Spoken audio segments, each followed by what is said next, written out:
The villages are there. We are rather spending 90 crores in upgrading these villages. For the landless labor also we have provided a scheme that we will provide them 2 years of sustenance allowance. That means the salary which they draw today, they will draw without work for 2 years, and hopefully within the 2 years they will be economically employed. Okay. Over and above this, Just one second on the point on the landless. How do you think they'll be economically employed? You're not guaranteeing the landless labor employment on the SEZ. we are granting them 2 years of salary. Right. But Whether I'm you saying work that, or not. no, but how will they subsequently sustain themselves? Because earlier they were managing to find some work on the agricultural land. What will happen to this landless labourer? You must understand economic labours. You are talking about agricultural land labours.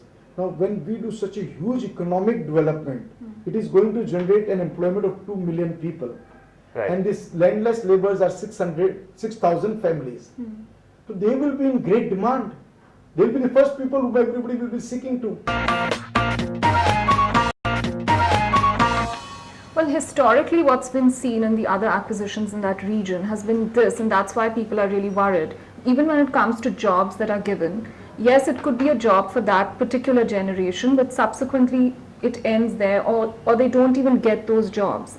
So the prosperity that's created is not created for the local residents, and that's something that's been seen in acquisition after acquisition in Raigad. So is that something you're going to change? I mean, will subsequent generations of that family who would have lived on that land get jobs here, which are guaranteed? First, let me tell you, when they continue with the farmland, the subsequent generations are not willing to work as farmers.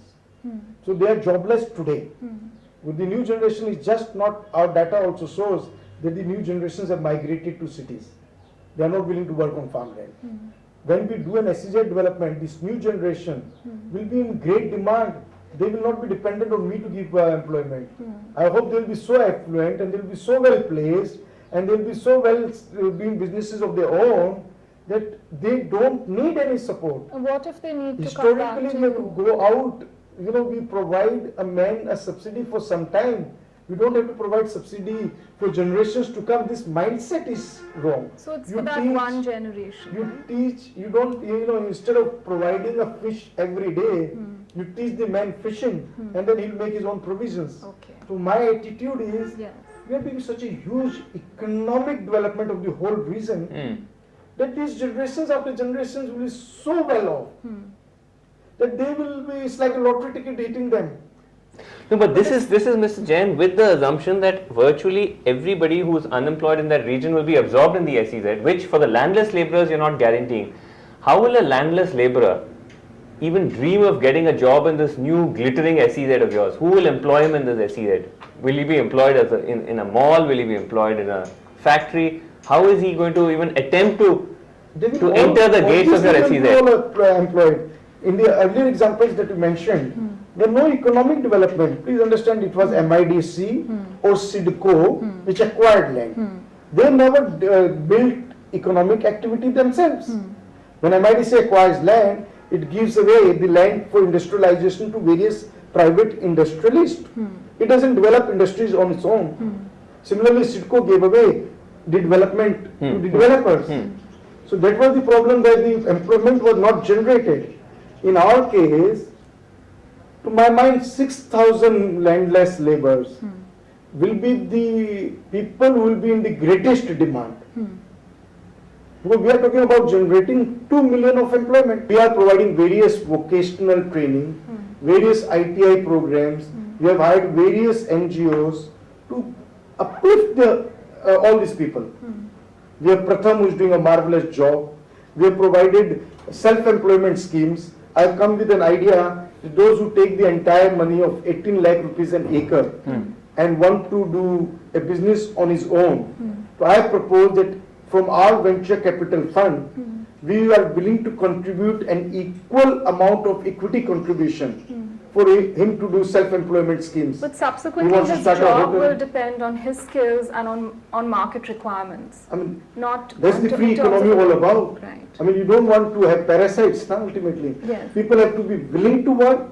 We can only, provide all facilities to them.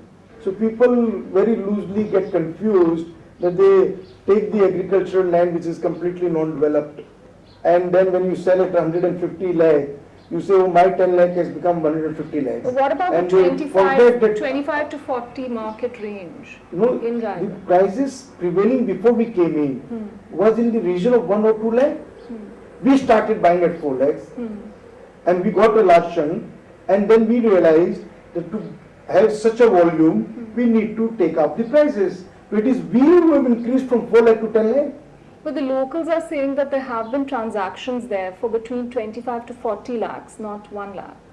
See, all these transactions are reported to the state government, and the ready reckoner price, there is no other science of fixing up a ready reckoner But we price. all know that the ready reckoner price is not the market price. How? The ready reckoner price is supposed to reflect the prevalent market prices.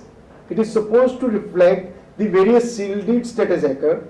They have their own formula where they take the last sale transactions, But they incorporate that data. It's hugely undervalued, I and don't think anyone so. dealing in land there knows that. Barring aberrations, I can promise you that the land price was much, much lower. before Okay, we came in. just one thing. Should you go by the land price of agricultural land, or should you also factor in what that land is going to be worth? It's so close to Mumbai. There's going to be a Nava bridge coming up. The land prices are definitely going to hugely escalate. So is that something one should actually factor in while doing a We transaction? factored in, we've invited them to be our partners. We've offered them 12.5% of developed land. So we've given them all the options. You please participate in our growth. You please have faith in our vision and participate with us. I tell you,